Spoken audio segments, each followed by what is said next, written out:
Welcome to IG media. So నిద్రలో కాలు పిక్కలు పట్టేయడం ఇది చాలా పెద్ద సమస్య, చాలా మందిని వేధిస్తూ ఉన్న సమస్య. అసలు ఏంటి ప్రాబ్లం, ఎందుకు వస్తుంది, రాకుండా జాగ్రత్తలు ఏంటి, వస్తే ఎలా తగ్గించుకోవచ్చు? సో దీని గురించి పూర్తి వివరాలు తెలుసుకుందాం. ఈరోజు మనతో పాటు ఉన్నారు ప్రముఖ న్యూరో సర్జన్ డాక్టర్ రంగనాథం గారు from Aster prime hospital, Ameerpet. Doctor గారు నమస్తే. నమస్తే డాక్టర్ గారు, జనరల్గా ఈ మజిల్ క్రాంప్స్, నిద్రలో కాలు పిక్కలు పట్టేయడం అనేది ఒక యూనివర్సల్ ప్రాబ్లం లాగా అయిపోయింది. అయితే చాలా 100కి 100% పీపుల్ ఏదో ఒక్కసారైనా ఒకరోజైనా ఈ ఇబ్బంది పడి ఉంటారు అనేది చెప్తూ ఉన్నారు. సో అసలు ఏంటి డాక్టర్ గారు ఈ సమస్య, ఎందుకు నిద్రలో కాలు పిక్కలు పట్టేస్తాయి? నిద్రలో పిక్కలు పట్టడం అన్నది మీరు చెప్పినట్టుగా చాలా చాలా కామన్ సమస్య. అసలు ఒక వ్యక్తి జీవితంలో ఒకసారైనా ఇలాంటి ఇబ్బంది రాకుండా ఉన్నారు అంటే నేను నమ్మేదానికి లేదు. సరిగదా అది కొంత వయసు తర్వాత కొన్ని సమయాల్లోన ఆ ఫ్రీక్వెన్సీ అంటే వచ్చే శాతం కూడా పెరుగుతూ ఉంటుంది. ఉదాహరణకి 60 సంవత్సరాలు 65 సంవత్సరాలు పైబడిన వారు అనుకోండి, వాళ్ళలో మామూలుగానే పెరుగుతుంది. అసలు ఎంతవరకు చెప్తున్నారంటే 33% మంది 60 సంవత్సరాల పైబడిన వాళ్ళలో నెలకి 1 కానీ 2 సార్లు కానీ వస్తుంది. ఇది ఎవరిని భయపెట్టే ప్రయత్నం కాదు, కానీ దానికి కారణం కూడా ఉంది సైంటిఫిక్గా, చాలా మంచి కారణం అది. ఇప్పుడు ఏదైతే కండరాల్లో నొప్పి ఏమిటి, ఈ కండరాలకి బోన్స్కి అటాచ్మెంట్ ఉంటుంది, టెండర్న్ అనుసంధానం చేస్తుంది ఒక తీగలాడిది. అది చిన్నగా అయిపోతుంది అటు వయసును బట్టి. సో దానివల్ల ఏమవుతుంది, దీని మీద ట్రాక్షన్ పడుతుంది, కండరం మీద కండరం నొప్పి వస్తుంది. ప్రెగ్నెన్సీ తీసుకోండి, గర్భిణీ స్త్రీల్లో 40% మందికి వస్తుందట. దానికి కారణం ఏమిటి, కాళ్ళ వాపులు కానీ మామూలుగానే వెయిట్ పెరుగుతారు. ఎన్ని జాగ్రత్తలు తీసుకున్నా మాతృత్వానికి ఏంటంటే ఒక గొప్ప మార్పు, కొన్ని కిలోలు బరువు పెరుగుతారు, తర్వాత తగ్గొచ్చు, కొంతమంది పూర్తిగా తగ్గపోవచ్చు కూడా. అందువల్ల ఆ సమయంలో సరే కొన్ని హార్మోన్లు చేంజెస్ ఉండనే ఉంటాయి. కాళ్ళలో వాపులు, బరువు పెరగడం, వీటి వల్ల 40% మందికి ప్రెగ్నెన్సీ సమయంలో గర్భిణీగా ఉన్నప్పుడు వస్తుందట. ఇంకా ఇప్పుడు ఆల్కహాల్ అన్నది, మద్యం చాలా పెరిగిపోయింది. ఇది ఎవరిని కించపరచడానికి ప్రయత్నం కాకపోయినా మనం ఉండే రాష్ట్రం తెలంగాణ రాష్ట్రంలో ముఖ్యంగా మద్యం తాలూకా వాడకం అన్నది చాలా పెరిగిపోయింది. ఎందుకు మద్యం చెప్తున్నానంటే జనరల్గా మద్యం అన్నది రాత్రిపూట సేవిస్తారు. మద్యం సేవించిన తర్వాత అందులో 60 సంవత్సరాల పైబడిన వాళ్ళు భారతదేశంలో కానీ అమెరికాలో కానీ వాడకం అనేది చాలా ఎక్కువ అయిపోయింది. ఎక్కడో పిల్లలు సెటిల్ అయిపోయి ఉంటారు, భార్య ఏదో తను పనిలోనే ఉంటారు, లేకపోతే చాలామంది సెపరేట్ ఇది జరిగిపోయి ఉంటారు. దోస్తులు ఉంటారు, ఏంటి ఇంక ఏజ్లో అంతా రిటైర్ అయిపోయాం, హ్యాపీగా ఉండొచ్చు, రిలాక్స్గా ఉండొచ్చు అని ఒక డ్రింకు, సోషలైజేషన్ ఉంటుంది. ఇలాంటి కారణాల వల్ల ఈ వయసులో మద్యం సేవించేటువంటి శాతం చాలా పెరిగిపోయిందట. 65 సంవత్సరాల పైబడిన వాళ్ళు భారతదేశంలో దగ్గర 8 మిలియన్లు ఉన్నారు. మద్యం సేవించడం వల్ల ఏంటంటే ఏమవుతుందంటే రాత్రంతా మూత్రం అవుతూ ఉంటుంది. దానివల్ల లవణాలు చాలా పెరిగిపోతాయి, పోతాయి బయటికి. అంటే ఏమిటి, కాల్షియము, మెగ్నీషియము ఇలాంటివి.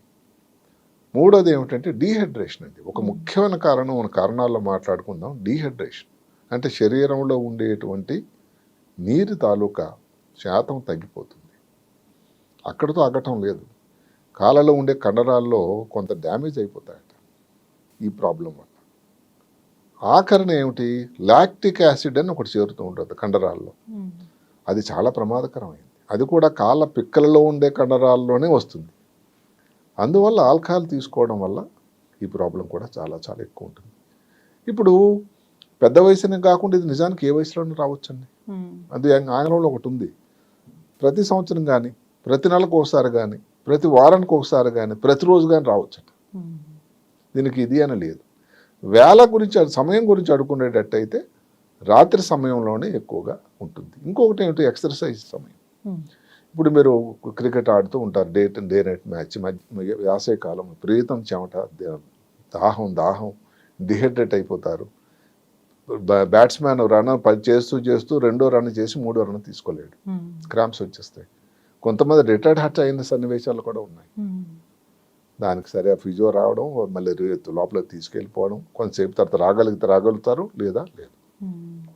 ఎందుకు ఈ కండరాల్లో నొప్పి వచ్చినప్పుడు ఇది వచ్చేది సడన్గా విపరీతమైన నొప్పి, అంటే భరించలేనంత నొప్పి. అదే కాకుండా అక్కడ కండరాలు ఏమవుతుందంటే ఒక గుండులాగా అయిపోతుంది, చాలా స్టిఫ్గా అయిపోతుంది. స్టిఫ్గా అయిపోతుంది ఆ ప్రాంతంలో. అంటే ఒక ముడి పడినట్టు, మనం చెయ్యి ఎలాగైతే పిడికిలు బిగిస్తే ఉంటుందో అలాగైపోతుంది. అది అనుభవించిన వాళ్ళకి తెలుస్తుంది. అది ఎంతసేపు ఉండదు, కొన్ని సెకండ్లు లేదా నిమిషాలు. ఒక్కొక్కసారి సరే నొప్పి క్రాంప్ అయితే పోయింది, ఆ తర్వాత కండరాల్లో ఉండేటువంటి నొప్పి కూడా చాలా రోజులు ఉండొచ్చు, కొన్ని గంటలు ఉండొచ్చు కూడా ఒక్కొక్కసారి. అది అవతల ఉండే ఇబ్బందిని బట్టి కూడా ఉంటుంది. ఇప్పుడు దీనికి వయసుని కానీ కారణాలు ఏ సమయంలో రావచ్చు కూడా మనం అనుకో, దీనికి సమయం అంటూ ఏమీ లేదు. కారణాలు చూసుకునేటట్టయితే ఇదే ముఖ్యమైన కారణాలు మనం చెప్పుకున్నవి. ఒకటి ఏంటంటే ఈ పొగ త్రాగడం, మద్యం సేవించడం, అదే కాకుండా డీహైడ్రేషన్ అండి. ఇప్పుడు ఏదైనా కారణం వల్ల కానీ లూజ్ మోషన్స్ అయినాయి, లేకపోతే డయేరియా వచ్చింది, ఇలాంటప్పుడు వెళ్ళిపోతూ ఉంటుంది ఫ్లూయిడ్ అంతా. అదే కాకుండా ఏదో ఆరోగ్య పరిస్థితి, గుండెలో ప్రాబ్లమ్సే అనుకోండి, లేకపోతే ఈ కాళ్ళలో వాపులు వచ్చాయి, దానికోసం డైరుటిక్స్ అని ఇస్తాం. అంటే ఏమిటి, మూత్రం వెళ్ళడం వల్ల కాళ్ళలో వాపులు తగ్గడానికి, గుండె తాలూకా గుండెలో ఉండేటువంటి వాపు తగ్గడానికి నీరు, దాన్ని డైరుటిక్స్ అంటారు. దానివల్ల కూడా చాలా మొత్తం, దానివల్ల లవణాలు కూడా వెళ్ళిపోతాయి, ముఖ్యంగా కాల్షియం, మెగ్నీషియం. స్మోకింగ్ వల్ల కూడా క్రాంప్స్ ఎక్కువ అవుతూ ఉంటాయని కూడా చాలా చెప్తూ ఉన్నారు. Many reasons. కాబట్టి ఇది అన్నదానికన్నా ఒకటి రెండు అన్ని సమ్మిళితం. వయసును కానీ, ఆల్కహాలిజం కానీ, లేకపోతే డైరెటిక్స్ కానీ, కొన్ని మందులు. ఇప్పుడు బీపీ వచ్చిన వాళ్ళు చాలా ఎక్కువ శాతం ఉన్నారు. బీపీ కోసం వాడే బీటా బ్లాకర్స్ అని, లేకపోతే గుండెపోటు వస్తే దానికోసం కొవ్వు పదార్థాలు ఏదైతే కొలెస్ట్రాల్ తగ్గించడానికి ఇచ్చేటువంటి వాడేటువంటి స్టాటిన్ అని, అట్రోస్టాటిన్, రోజువాస్టాటిన్ అని, ఈ మందుల వల్ల. అంతవరకు ఎందుకండి, ఇప్పుడు పిల్లలు రాకుండా మామూలుగా ముందు జాగ్రత్తలు తీసుకోవడానికి కొన్నాళ్ళ పాటు స్త్రీలు వాడతారు కాంట్రసెప్టివ్ పిల్స్ అని, ఆ గర్భ నిరోధక మాత్రలు, దానివల్ల వస్తుంది. డైరుటిక్స్ అయితే చెప్పుకున్నాం. క్యాన్సర్ బాధితులు చాలా ఎక్కువ మంది ఉన్నారు. క్యాన్సర్ కోసం వాడేటువంటి కొన్ని మందులు, సిస్ప్లాటిన్ అని. ఆస్తమా ఉందనుకోండి, ఆస్తమా కోసం ఏదైతే ఉందో కొంతమందికి ఈ నెబులైజర్స్ లాంటి వాడుతూ ఉంటారు, ఆ మందుల వల్ల ఇవన్నీ పిక్కల మీద పనిచేస్తాయి. కాఫీ కానీ, టీ కానీ, దాంట్లో కెఫీన్ అనే పదార్థం ఉంటుంది. అదే కాకుండా కొన్ని స్టిమ్యులెంట్స్ ఉంటారు. అంటే కొంతమంది రాత్రి నిద్రపోకూడదు పిల్లలు, యంగ్ పిల్లలు ఏం చేస్తారు, చిన్నప్పుడు తెలియదు వాళ్ళకి, రాత్రి నైట్ అవుట్లు చేస్తుంటారు చదవడానికి, దానికి స్టిమ్యులెంట్స్ అని తీసుకుంటారు. ఆంఫిటమిన్ అని, ఎఫిడ్రిన్ అని, సూడో ఎఫిడ్రిన్ అని, ఇలాంటివన్నీకి కారణభూతులు అవుతాయి మందులు. ఇవన్నట్టయితే కొన్ని కండరాల్లో ప్రాబ్లమ్స్, మయోపతి అంటే కండరాల్లోనే వ్యాధి. కొంతమంది కాలు ఫ్లాట్గా అయిపోతాయండి, ఫ్లాట్ ఫీట్ అంటారు. నడుస్తున్నప్పుడే వాళ్ళు ఎలా నడుస్తుంటారు అంటే మామూలుగా ఆర్చ్ ఉండాలి కాళ్ళ కింద, భగవంతుడు తయారు చేసినప్పుడు. కొంతమందికి పుట్టినప్పటి నుంచే ఫ్లాట్గా ఉంటాయి. ఫ్లాట్గా ఉండేటప్పుడు ఏమవుతుంటే వాళ్ళు నడక వల్ల తెలియకుండా కండరాల మీద ఎక్కువ బలం పడుతూ ఉంటుంది. మంచివి అది కూడా ఒక ప్రాబ్లం. అదే కాకుండా ఏదన్నా ఈ కాళ్ళ పిక్కల చోట్లో నీ జాయింట్ అంటాం, అది కొంతమందికి పుట్టిన నుంచే ఏదో కారణాల వల్ల రీకర్వేయటం, అంటే ఇది ఒకలాగా వంకర అయిపోతుంది దానివల్ల. ఇప్పుడు నరాల జబ్బులు సరే, అన్నిటికంటే ముఖ్యం ఇప్పుడు ఎవరికైనా డయాబెటీస్ ఉందనుకోండి, లేదంటే థైరాయిడ్, అన్నిటికంటే ముఖ్యమైనటువంటి కారణం థైరాయిడ్ వ్యాధి, కిడ్నీ ప్రాబ్లం, వీటన్నిటిలో జబ్బుల్లో మామూలుగా. నరాల జబ్బులు తీసుకున్నట్టయితే పెరిఫెరల్ న్యూరోపతి, లేకపోతే అమైట్రాఫిక్ లాటరల్ స్క్లెరోసిస్ అని, మోటార్ న్యూరాన్ డిజీజ్ అని. అదే కాకుండా ఆఖరిలో ఏదైతే నరాల మీద ఒత్తిడి, అంటే దానికి ఏదైనా శస్త్రచికిత్స చేయాల్సిన సన్నివేశాల్లో ఉండేటువంటి ప్రాబ్లమ్ కానీ, ఈ కారణాలన్నిటి వల్ల కూడా ఈ దీని కింద మనం పరిగణిస్తాం. అంటే ఇన్ని కారణాలు ఉన్నాయి డాక్టర్ గారు. డయాబెటీస్ ఉన్నా మజిల్ క్రాంప్స్ వస్తాయి.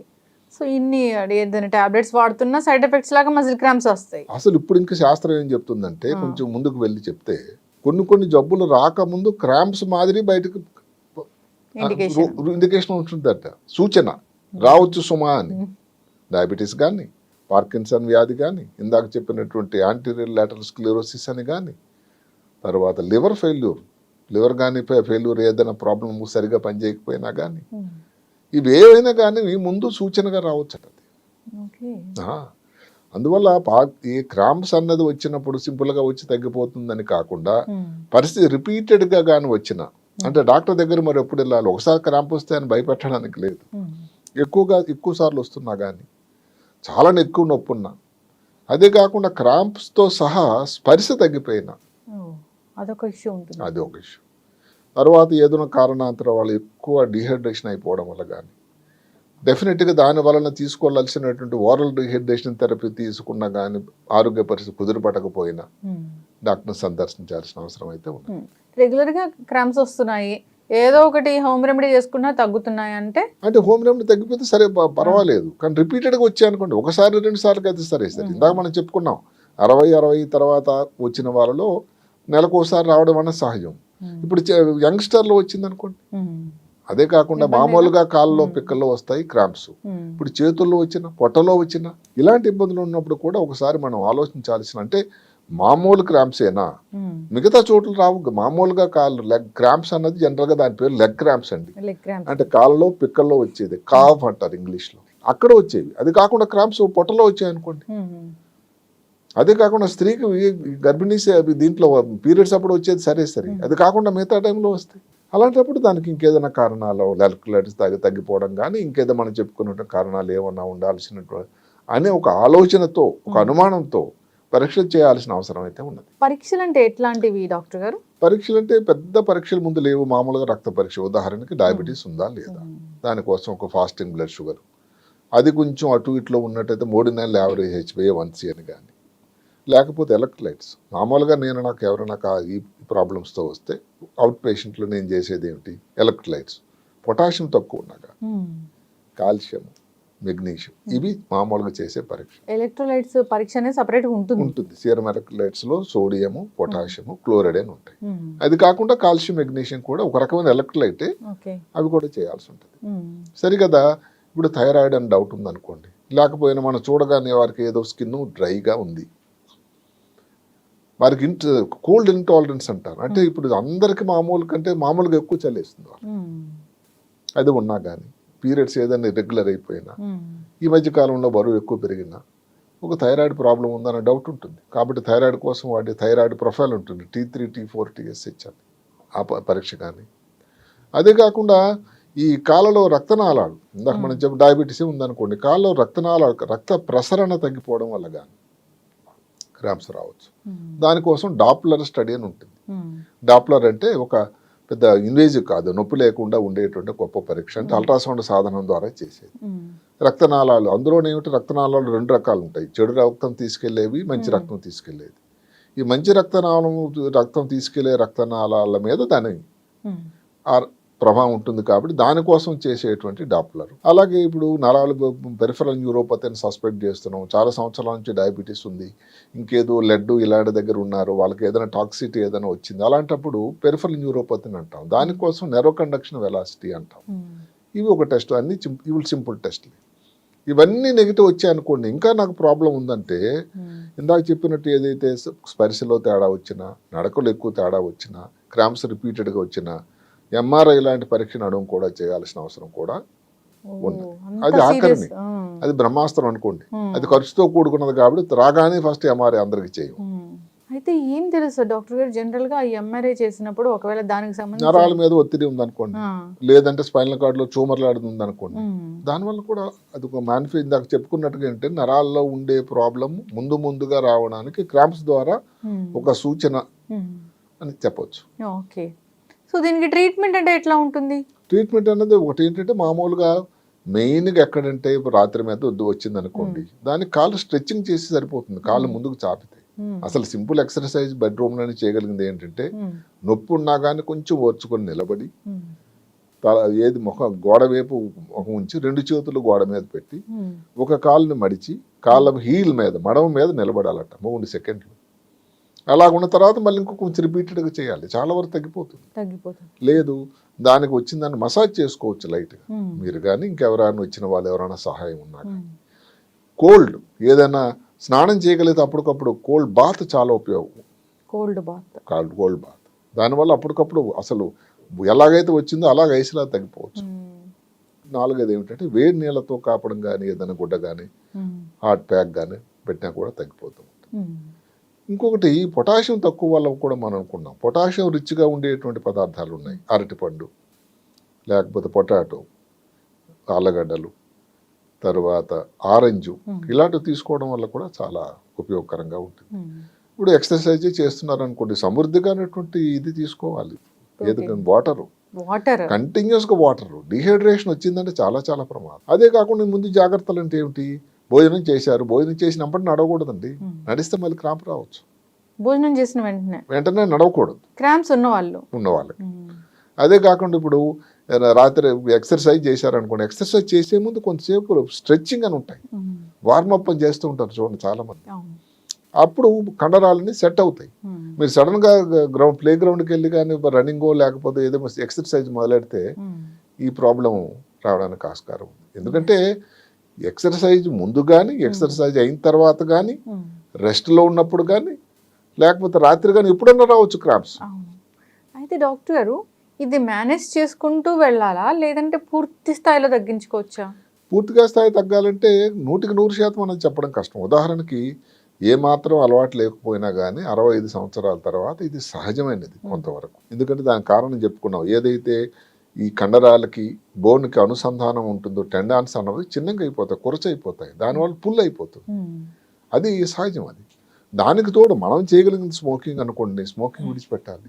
మద్యం అనుకోండి, సాధ్యమైనంత వరకు తక్కువ చేయాలి. మీరు మరి మద్యం కావాలో లేకపోతే క్రాంప్స్ వచ్చి రాత్రంతా మీకు నిద్రతో డిస్టర్బెన్స్ అయితే దానికి రెడీగా ఉంటారో అన్నది డిసైడ్ చేయాల్సింది మీరు. అలాగే మీ స్మోకింగ్ కూడా, ఇంగ్లీష్లో ఒక సామెత ఉండేది, you want your cigarette or you want your leg అని. అంటే సిగరెట్ కావాలా, నీ కాలు కావాలా అని ఉండేది. డయాబెటీస్ అనుకోండి, డయాబెటీస్ ఎంత కంట్రోల్ ఉంది అది కూడా ముఖ్యం. ఉందండి కొంచెం ఎక్కువ ఉంది అప్పుడప్పుడు చూసుకుంటాను అంటే కాదు. డయాబెటీస్ ఉన్న వాళ్ళు రెగ్యులర్గా టెస్టులు చేయించడం కూడా కానీ, డాక్టర్ తాలూకా పర్యవేక్షణ కానీ చాలా చాలా అవసరం. అంటే ఇందులో ఏ తేడా వచ్చినా, ప్రెగ్నెన్సీ ఒక్కటేనండి, ఆ సమయం అయిపోయిన తర్వాత బరువు తగ్గిపోయి వాటర్ కానీ ఏదైతే కాళ్ళలో ఉండే నిలుపు తగ్గిపోతే ఆ క్రాంప్స్ రావడానికి ఆస్కారం అనేది తక్కువైపోతుంది. ఎస్ డాక్టర్ గారు, ఈ టాపిక్ సంబంధం లేకపోయినా ఈ కాళ్ళు ఉబ్బులు అనేవి ప్రెగ్నెన్సీ తర్వాత కూడా కొందరిలో కనిపిస్తూ ఉంటాయి.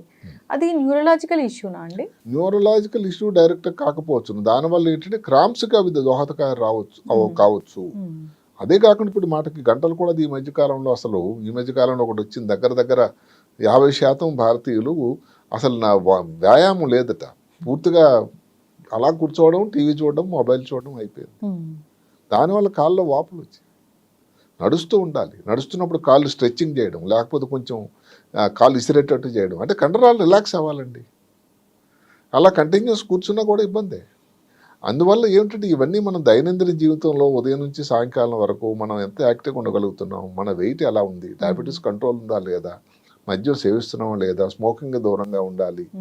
ఏదైనా కారణం వల్ల డయేరియాలో లూజ్ మోషన్స్, వామిటింగ్ అయినట్టు డాక్టర్ని వెంటనే సంప్రదించాలి. ఇలాంటి జాగ్రత్తలు చాలా అవసరం. జనరల్గా పోషకాహారం ఎప్పటికప్పుడు తీసుకుంటూనే ఉండాలి. మీరు అన్నట్లుగా చాలా ఇలాంటి ఏవైతే మీరు చెప్పారో కాల్షియం కానీ, విటమిన్స్ కానీ, ఇలాంటి డెఫిషియన్సీ ఉండడం వల్ల కూడా వస్తాయి. మినరల్ డెఫిషియన్సీ వల్ల కూడా వస్తుంది. మినరల్ అంటే ఇవి ముఖ్యంగా ఇవి ఏది కాల్షియం, మెగ్నీషియం కానీ, లేకపోతే పొటాషియం కానీ, ఇవి కానీ లవణాలు కానీ తక్కువ ఉండేటట్టే, దానివల్ల కూడా ఇబ్బంది రావడానికి ఆస్కారం. ఇప్పుడు చెప్పిందంతా దాన్ని బట్టి చూస్తే ఏజ్ తో సంబంధం లేదు, 60 years లో వస్తుంది. ఎక్కువ శాతం ఎక్కువ మందికి ఏ వయసులోనన్నా రావచ్చు, ఎప్పుడన్నా రావచ్చు. ఎక్కువగా వచ్చేది ఏమిటంటే రాత్రి వేళ. ఎక్కువ శాతం మందికి ఏంటంటే 60 పైబడిన వాళ్ళు. మిగతా ఏజ్లో రాదు అని కాదు. ఒక్కటి ఏమిటంటే ఎక్కువ శాతం భయపడిపోవాల్సింది లేదు. దీని పేరు బెనైన్ క్రాంప్స్. అందుకే అంటే వస్తుంది, ఇబ్బంది పెడుతుంది. ఆ ఇబ్బంది పడినప్పుడు అమ్మో ప్రాణం ఎగిరిపోతున్నంత ఇబ్బంది అనిపించవచ్చు, కానీ అలాగే తగ్గిపోతూ ఉంటుంది. మనం చెప్పుకున్నట్టుగా డాక్టర్ని ఎప్పుడు సంప్రదించాలో మీకు అన్ని సమయాలు చెప్పాము. ఎక్కువ ఫ్రీక్వెంట్గా వచ్చినా కానీ, కాళ్ళలో కానీ పరిస్థితి తగ్గిపోయినా, కాళ్ళ నడకలో తేడా వచ్చినా, ఇలాంటి అప్పుడు మాత్రం డాక్టర్ని మరి కాళ్ళ ఇది మామూలు క్రాంప్స్ అని విడిచిపెట్టకుండా అప్పుడు డాక్టర్ని సంప్రదించాల్సిన అవసరం అయితే చాలా ఉంటుంది. అయితే ఏ డాక్టర్ని సంప్రదించాలని కూడా చాలా పెద్ద డౌటే. అది అంటే మీ ఆలోచన బట్టి జనరల్గా ఏమిటంటే ఇది అందరూ చూడొచ్చును. అయితే అవతల వ్యక్తి ఏ డాక్టర్ దగ్గరికి వెళ్ళారనే దానికి స్పెషలిస్ట్ని బట్టి ఉంటుంది. జనరల్గా కండరాలు, నరాలు అన్నవి న్యూరాలజీ, న్యూరోసర్జనే చూసేది. కాబట్టి వాళ్ళని సంప్రదించినట్టయితే వాళ్ళ మీద వాళ్ళకున్న అవగాహన అన్నది కొంచెం బాగా ఉంటుంది. కాబట్టి వాళ్ళకి సరైన సమగ్రమైనటువంటి న్యాయం, సమగ్రమైనటువంటి పరీక్షలు, అవసరం లేని పరీక్షలు చేయకుండా ఉండడం ఇలాంటివి జరుగుతుంటాయి. ఖచ్చితంగా డాక్టర్ గారు వాళ్ళకి సబ్జెక్ట్ ఏంటో తెలుస్తుంది కాబట్టి. ఖచ్చితంగా అండి. ఈ క్రాంప్స్ బారిన పడని వాళ్ళు లేరంటే అతిశయోక్తి కాదేమో, ఒకసారైనా ఫేస్ చేస్తుంటారు ఈ అది ప్రాబ్లమ్ని. వస్తుంది. అదే శాస్త్రం అదే చెప్తుంది. ఉమ్, ఏ టైంలో వచ్చినా కానీ ఏదో ఒక టైంలో ఉమ్, ఒక వ్యక్తి జీవితంలో క్రాంప్ రాకుండా క్రాంప్ బారిన పడకుండా ఉండే వాళ్ళ తాలూకా లెక్క పెట్టుకోవచ్చు అని చెప్తున్నారు. yes, ఖచ్చితంగా. అంటే అంత కామన్ అది. ఉమ్, జాగ్రత్తలు అయితే తీసుకోవాలని కోరుకుందాం. లైఫ్ స్టైల్ అయితే ఖచ్చితంగా మారాల్సిందే. చాలా మీరు అన్నట్లు బ్యాడ్ హ్యాబిట్స్ ఏమైనా ఉంటే మానుకోవాలి.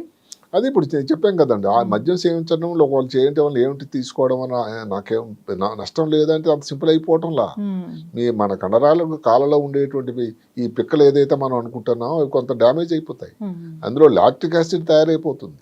అది చాలా ప్రమాదకరం అది. అందువల్ల మీరు రాత్రి తీసుకునేటట్టయితే ఇంకా రాత్రి అంతా వాష్రూమ్కి వెళ్తూనే ఉంటారు. ఉమ్. దానివల్ల డీహైడ్రేషన్ అయిపోతుంది. దానిలో లవణాలు తగ్గిపోతాయి. ప్రాబ్లం ఇదే వస్తుంది. ఎస్, ఖచ్చితంగా డాక్టర్ గారు జాగ్రత్తలు తీసుకోవాలని కోరుకున్నాము. ఇబ్బంది పెడుతుంది ఈ సమస్య, కంటిన్యూస్గా వస్తూ ఉంది, లేదా వారంలో 2-3 సార్లైనా వస్తూ ఉంది అన్నప్పుడు ఒకసారి డాక్టర్ని సంప్రదించాలి. దీనికి సంబంధించిన డాక్టర్ అంటే న్యూరో సర్జన్, న్యూరాలజిస్ట్, వీళ్ళైతే ఖచ్చితమైన అవును. వైద్యం అనేది అందుతుంది. ఒకసారి కాంటాక్ట్ చేయాలని కోరుకుందామండి. చాలా చక్కటి ఇన్ఫర్మేషన్ డాక్టర్ గారు, ధన్యవాదాలండి. నమస్కారం.